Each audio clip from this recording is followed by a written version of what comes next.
Hello and welcome back. Welcome back to our free webinars, CFA Level 1. This time we'll be dealing with derivatives, first of all. And second, it's going to be the binomial tree. The binomial tree when it comes to valuation, of calls or puts. So to specify this, we'll be dealing with calls only, the call option, which means the right to, if you exercise the call option, the right to buy something at a given price agreed upon today that is valid in the future, and it's possible to realize a gain just because the price of the underlying, which means, for example, a share is going to be higher than the strike price. That's a concise description of this call option now. So, talking about the binomial tree, we need to look at my mind map, binomial valuation. Now, this is the mind map when it comes to binomial valuation of options. What do you need to know in your CFA Level 1 exam? That's the entire thing. The idea of hedging, first of all, you need to understand the idea of hedging. Second, it's about sketching the binomial tree, or at least in your mind, in your brain, you have to do that. You have to do a real sketch, or a small sketch of it.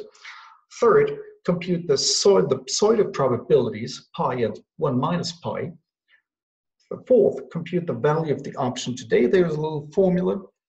And compute the number of shares of the underlying that you are going to hold, because if you need to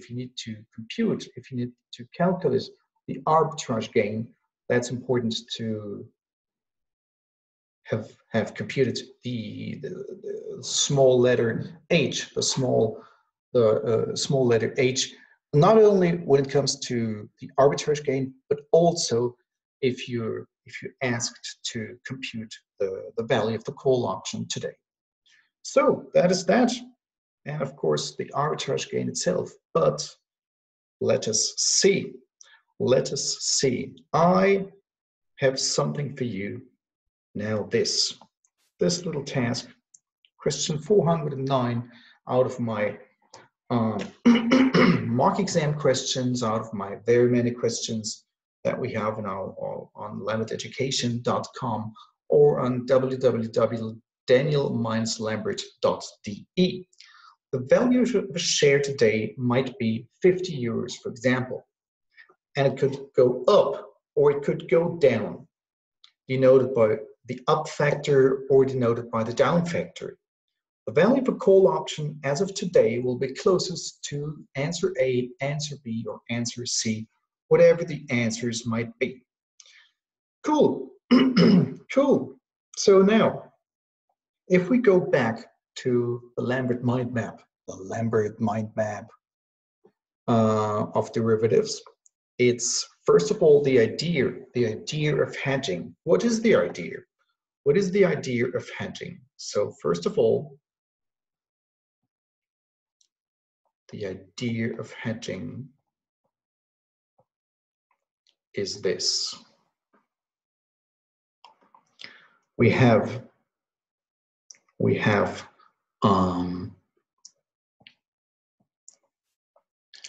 B sub 0, that is, you hold a certain number of the underlying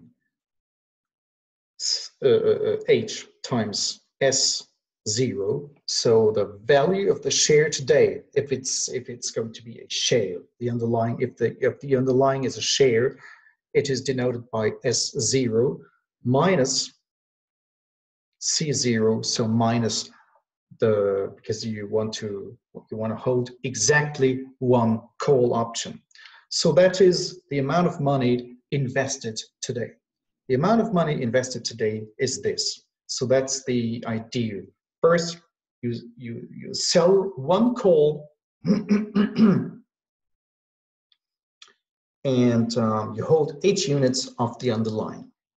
Now, the tree sketching the tree. The binomial tree consists of two different values, consists of two different outcomes. First of all, S0, the value of the underlying share, for example, this is why we call it S. And then, of course, C0, because we want to compute the value of the underlying, of the value of the call option. It could go up or it could go down. If it goes up, it's going to go up to S1 plus, because in period 1, here we have period 0, whereas here we have period 1. So S1 plus is the value if it went up. So S0 times U times the app factor, or if it goes down, S1 minus, because S0 multiplied by the down factor. If times are bad, it could just as well go down. Why not? Of course. So let us say it's 50 euros. 50 euros so far. 50 euros. Why not? If it goes up by, what did I say? What percentage? 70%, oh, go down by 40%. It means 70% would mean that it goes up to 85 euros. 85 euros. Or it could just as well go down to, what did I have in mind? 30. If it went down by 40%, it means that from 50, 40% down to 30 euros. Cool. Now, what's the value? What's the value in all those two cases of value of the call option? Because like a call option means you have the right, not the obligation, to buy a certain underlying at a price agreed upon today. That means C1 plus equals 85 minus the strike price. I didn't say yet what the strike price will be, and the strike price is going to be 60. So we agree upon today we agree that you'll be able, you, the holder of this call option, will be able to buy the underlying share for 60, at the price of 60. That's agreed upon now. So 85 minus 60 equals 25. Equals 25 euros if the underlying share is going to go up, because what happens, you'll be able to exercise this option, which means you'll have the right, not the obligation, the right to buy this share at a price of 60, which means right afterwards you'll sell the same share for 85 euros at a gain of 25.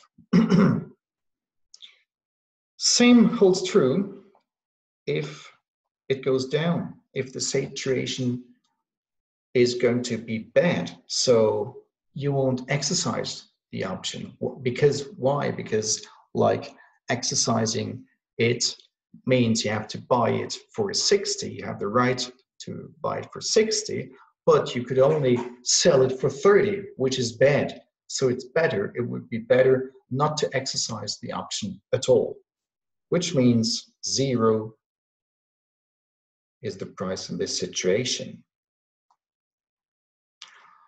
That is that. That's important. And of course, if I can show it this way, those two numbers. So those two numbers, those four numbers are important. and we'll keep them in mind. That's the second thing. So idea of hedging, you need to understand the idea of hedging. And second, to sketch the binomial tree and the numbers related to them, related to this binomial tree. Now, compute the Sawyer probabilities. Step 3. This is step 3 of this Lambert algorithm. Pi and 1 minus pi. Pi equals 1 plus r in the numerator, 1 plus r minus d, divided by the denominator consists of u minus d, the up factor minus the down factor. That's a certain formula, which is, and I have to say, the risk-free rate shall be 8%. So 0.08 shall be the numbers here. 1 plus 0.08 minus the down factor, which is, and that's quite tedious, that's quite difficult, because I said it's going to decrease by 40%, which gives us a down factor of 0.6. The up factor is 1.7, but the down factor is 0.6. That's a bit difficult. That we mean this. This gives us the number of 0.436363 and so on and so on. So there's a never finishing series of 63 and so on and so on. So it's infinite. This number 63 is going to be infinite. That is pi, whereas 1 minus pi, of course, is just the opposite. Both of them add to 1. And fourth, of course, the call option, the value of the call option, just computed with the help of this binomial tree. And the formula goes this way: pi multiplied by C1 plus 1 minus pi multiplied by C1 minus divided by the denominator 1 plus r. Again, another formula. Oh my God, all those formulas you need to keep in mind. I'm sorry, I'm really sorry. Which is pi was 0.436363 and so on, multiplied by, what was it? C1 plus equals 25, doesn't it? Yes. And then there's 1 minus pi. I don't know, because 1 minus pi is not really quite important to us, because it is multiplied by 0. Any given number multiplied by 0, of course, equals 0. 1 plus 0.08, wasn't it? 8%, yes. And that is C0, 10 euros and 10 cents, 10, 10, 10, 10, 10, which means it is about 10 euros and 11 cents. So 10 euros, approximately 10 euros if we round it to 2 digits behind the comma. 2 euros and 11 cents is the correct number, is the correct answer, which means if we go back to the question, answer A was correct. Answer A was correct, and that is that. That is the answer. Now, question 410. Consider the call option. Actually, there is the next question, question 411, which is a bit easier now because we could just go on to the next one. Consider the call option of question 409. Looking at the hedging process, how many shares do we hold? So that was the number of shares of step 1. The number of shares of step 1, the idea of hedging. Here, the amount of money invested, we want to sell 1 call and we want to hold H units of the underlying. So let's see. Let's see what we get. And the right formula is this. The formula is this. So H, we denote it by H, is a fraction. And the numerator consists of C1 plus minus C1 minus divided by the denominator S1 plus minus S1 minus. Oh my God, I'm sorry. I'm sorry again. Sorry, I have to really treat you this way, but it's not my fault. You wanted it this way. You wanted it. So C1 plus, if I got it right, was 25 minus 0. 25 minus 0 divided by, wasn't it, 85 minus 30, right? Yes. 85 minus 30, which is 0.45, 45, 45, and so on. So 0.45 is the right answer to the number of shares we're going to hold. The number of shares we're going to hold is this, so answer B would be the correct answer. Cool. Isn't it? That's a cool answer. So the process of hedging consists of 2 different things. We are going to sell 1 call and hold 0.45 portions, or like less than half of a share.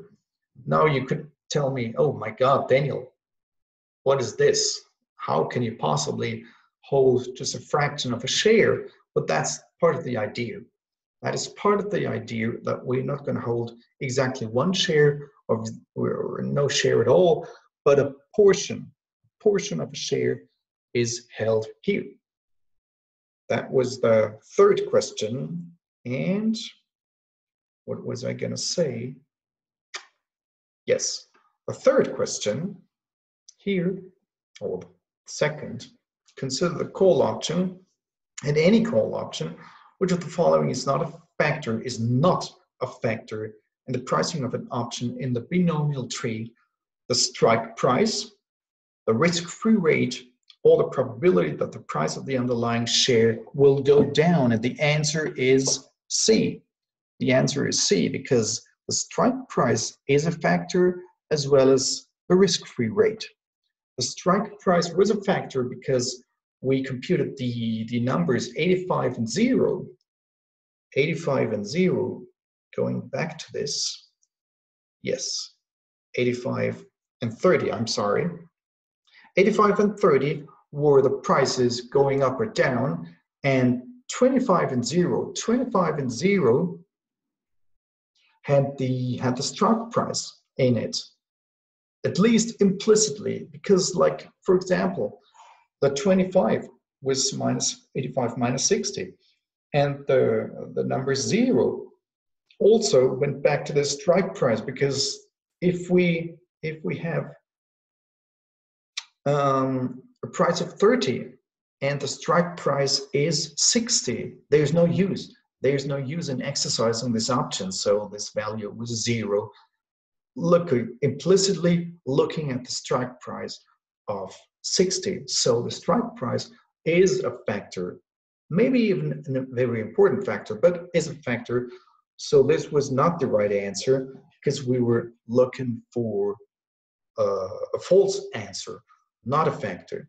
The strike price is indeed a factor, and the risk-free rate is a factor just as well, because What did we see? Yes, C0. C0, looking here. There's the R, there's the risk-free rate R. So here, that in fact is a factor when it comes to computing the C1, the C0, so the price of the call option. So that's a wrong answer, and we were asking for, no, it's right answer, but we were looking for wrong answer, so the right answer is wrong answer, if you know what I mean. If you know what I mean, the probability that the price of the underlying share will go down, that was not a part.